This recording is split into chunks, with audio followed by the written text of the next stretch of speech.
കേരളത്തിലെ രക്ഷിതാക്കളുടെയും കേരളത്തിലെ പൊതുസമൂഹത്തിൻ്റെയും മനസ്സിൽ ആശങ്കയും ഭയവും നിറഞ്ഞ ഒരു കാലഘട്ടത്തിലൂടെ നമ്മൾ കടന്നുപോയത്.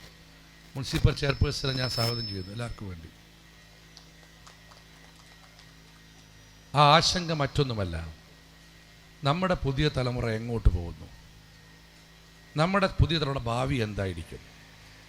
ഏതൊരച്ഛനും അമ്മയും അല്ലെങ്കിൽ ഉമ്മയും ബാപ്പയും ആഗ്രഹിക്കുക മകളുടെ അല്ലെങ്കിൽ മകൻ്റെ നല്ല ഭാവിയാണ്.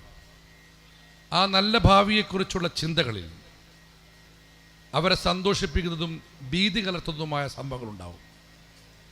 എന്നാൽ അടുത്ത കാലത്ത് കേരളീയ രക്ഷിതാക്കളുടെ മനസ്സിൽ ഭീതി വളർത്തിയ, ഭയം വളർത്തിയ സംഭവമാണ് മയക്കുമരുന്നിൻ്റെ അതിരൂക്ഷമായ വ്യാപനം.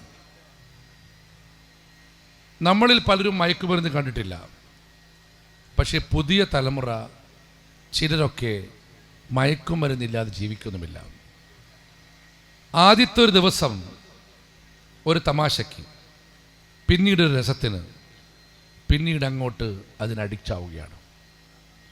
ഒരു തുള്ളി മരുന്ന് കൊണ്ടോ ഒരിത്തിരി പൊടി കൊണ്ടോ ഒരു സിറിഞ്ചിൻ്റെ കുത്തുകൊണ്ടോ കണ്ടെത്തേണ്ട ഒന്നല്ല ലഹരി എന്ന് പാവം നമ്മുടെ പുതിയ തലമുറ അറിയുന്നില്ല. ഇതിൻ്റെ വ്യാപനം നമ്മളൊക്കെ ചിന്തിക്കുന്നതിനപ്പുറത്താണ്. നമ്മുടെ കൺമുമ്പിലൂടെയുണ്ട് മയക്കുമരുന്ന് വഹിച്ചു പോകുന്ന ആളുകൾ. നമ്മുടെ കൺമുമ്പിലുണ്ട് മയക്കുമരുന്ന് ഉപയോഗിക്കുന്ന കുട്ടികൾ. നമ്മുടെ വീട്ടിലുമുണ്ട് മയക്കുമരുന്ന് ഉപയോഗിക്കുന്ന കുട്ടികൾ. ആ കുട്ടികളെ നമ്മൾ തിരിച്ചറിയുന്നില്ല. അവരേതോ ഒരു ലോകത്തെത്തിക്കഴിഞ്ഞിരിക്കുന്നു. എന്തെങ്കിലും അത്യാഹിതങ്ങൾ സംഭവിക്കുമ്പോഴാണ് രക്ഷിതാക്കൾ വരെ എൻ്റെ മകൻ അല്ലെങ്കിൽ എൻ്റെ മകൾ മയക്കുമരുന്നിന് അടിമപ്പെട്ടിരിക്കുന്നത് മനസ്സിലാവുന്നുള്ളൂ.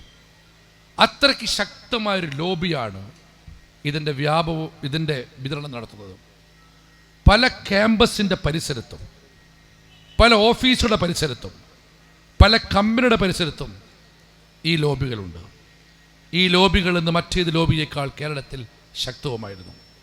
ആ ലോബി പിടിമുറുക്കി പുതിയ തലമുറയിലെ വലിയൊരു വിഭാഗത്തെ അവർ ഇതിൻ്റെ അടിമകളാക്കി മാറ്റിയിരിക്കുന്നു. അങ്ങനെയാണ് പല വാർത്തകളും നിങ്ങളും ഞാനും കേട്ടത്. അച്ഛനെ കുത്തിക്കൊല്ലുന്ന മകൻ, അമ്മയെ വെടിവെക്കുന്ന മകൻ, സഹോദരിയെ ബലാത്സംഗം ചെയ്യുന്ന സഹോദരൻ, എത്രയോ വാർത്തകൾ നമ്മളെ ഭീതി പടർത്തി. അങ്ങനെ ഭീതി കലർന്ന് ജീവിച്ച രക്ഷിതാക്കളുടെ മനസ്സിൽ ഒരു കുളിർമഴ പെയ്യിച്ചുകൊണ്ടാണ് ഓപ്പറേഷൻ തൂഫാൻ എന്ന പദ്ധതിയുമായി കേരളത്തിൻ്റെ മുഖ്യമന്ത്രി വി ഡി സതീശനും ആഭ്യന്തരമന്ത്രി രമേശ് ചെന്നിത്തലയും കടന്നു വരുന്നത്. ഈ ഓപ്പറേഷൻ തൂഫാൻ നേരത്തെ മനോജും പ്രതീക്ഷയോടെ പറഞ്ഞതുപോലെ ഈ സമൂഹത്തെ വലിയ അപകടത്തിൽ നിന്നും രക്ഷിക്കാനുള്ള അനിവാര്യമായൊരു നടപടിയാണ്. ഇനിയൊരു കുട്ടിയും മയക്കുമരുന്ന് ഉപയോഗിച്ചുകൂടാ. ഒരു കുട്ടിയെയും, ഒരു കുട്ടിയുടെ കൈകളിലും കേരളത്തിൽ മയക്കുമരുന്ന് എത്തിക്കൂടാ. കേരളം മയക്കുമരുന്നിൽ നിന്നും മുക്തി നേടണം. അതിൻ്റെ ഏറ്റവും ചരിത്രപരമായ നടപടിയാണ് ഓപ്പറേഷൻ തൂഫാൻ. രമേശ് ചെന്നിത്തല എന്ന് പറയുന്ന ആഭ്യന്തരമന്ത്രിയെ രക്ഷിതാക്കൾ ഇന്ന് കാണുന്നത് ഒരു ദൈവദൂതനെ പോലെയാണ്. ആഭ്യന്തരമന്ത്രിയായി ചാർജ് എടുത്ത് അദ്ദേഹം ഇത് പ്രഖ്യാപിച്ച് കോഴിക്കോട്ട് വന്നപ്പോൾ താമരശ്ശേരി രൂപതയിൽ ഞങ്ങൾ പോവുകയുണ്ടായി. അഭിവന്ദ്യനായ താമരശ്ശേരി പിതാവ് രമേശ് ചെന്നിത്തലയെ വിശേഷിപ്പിച്ചത് തിന്മയെ എതിർക്കാൻ ഭൂമിയിലേക്ക് ഇറങ്ങി വന്ന മാലാഖ എന്നാണ്. അത് കേവലം ഒരു പിതാവിൻ്റെ മാത്രം അഭിപ്രായപ്പെടണമല്ല. ഓപ്പറേഷൻ തൂഫാനെ കക്ഷി രാഷ്ട്രീയത്തതീതമായി ജനങ്ങൾ സ്വീകരിച്ചു. ഈ കോഴിക്കോട് ജില്ലയിൽ നമ്മുടെ മണ്ഡലത്തിലൊക്കെ തന്നെ വിദ്യാലയങ്ങൾ അതിനായി ഒരുങ്ങിക്കഴിഞ്ഞു. കഴിഞ്ഞ ദിവസം ആഭ്യന്തരമന്ത്രി പങ്കെടുത്തുകൊണ്ടാണ് കൊയിലാണ്ടിയിലെ നിയോജക മണ്ഡലത്തിലെ ഓപ്പറേഷൻ തൂഫാൻ പരിപാടിയുടെ ഉദ്ഘാടനം നടന്നത്. നമ്മളതിലൊരു പ്രതിജ്ഞ എടുത്തിട്ടുണ്ട്. 90 ദിവസക്കാലം കൊണ്ട് എവിടെയെങ്കിലും ആരെങ്കിലും മയക്കുമരുന്ന് വിപണനമോ വിതരണം നടത്തുന്നുണ്ടെങ്കിൽ അതെല്ലാം മാറ്റി കേരളത്തിലെ ആദ്യത്തെ മയക്കുമരുന്ന് മുക്ത നിയോജക മണ്ഡലമാക്കി കൊയിലാണ്ടിയെ മാറ്റുമെന്നാണ് നമ്മളൊരു തീരുമാനിച്ചത്.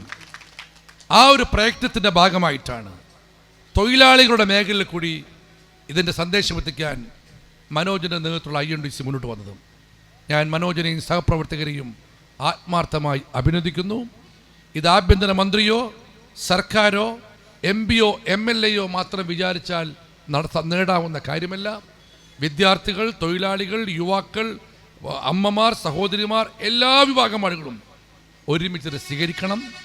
എല്ലാ മേഖലകളിലേക്കും ഈ സന്ദേശം എത്തിയാലേ നമ്മൾ സ്വപ്നം കണ്ടൊരു കേരളത്തെ കെട്ടിപ്പടുക്കുവാൻ നമുക്ക് സാധിക്കുള്ളൂ.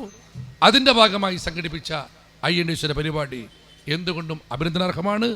കക്ഷി രാഷ്ട്രീയ പ്രതികളിൽ നിന്നുപരിയായി ആത്മീയ രംഗത്തെ പ്രഗത്ഭരും പങ്കെടുക്കുന്ന ഈ പരിപാടി ഓപ്പറേഷൻ തൂഫാൻ്റെ പ്രവർത്തനത്തിന് പയ്യോളിയിൽ മുതൽക്കൂട്ടാവട്ടെ എന്ന് ആഗ്രഹിച്ചുകൊണ്ട് ഈ പ്രതികൂലമായ കാലാവസ്ഥയിലും ഈ പരിപാടിയിലുള്ള പ്രതിബദ്ധത കണക്കിലെടുത്തുകൊണ്ട് കടന്നു വന്ന ഓരോരുത്തരെയും അഭിവാദ്യം ചെയ്തുകൊണ്ട് നാണുമാഷ് ഉൾപ്പെടെയുള്ള നേതാക്കൾ വേദിയിലുണ്ട്. എല്ലാവരുടെയും അനുഗ്രഹത്തോടെ ആശീർവാദത്തോടെ ഞാനിതിൻ്റെ ഉദ്ഘാടന കർമ്മം നിർവഹിക്കുന്നു. നന്ദി, നമസ്കാരം, ജയ് ഹിന്ദ്.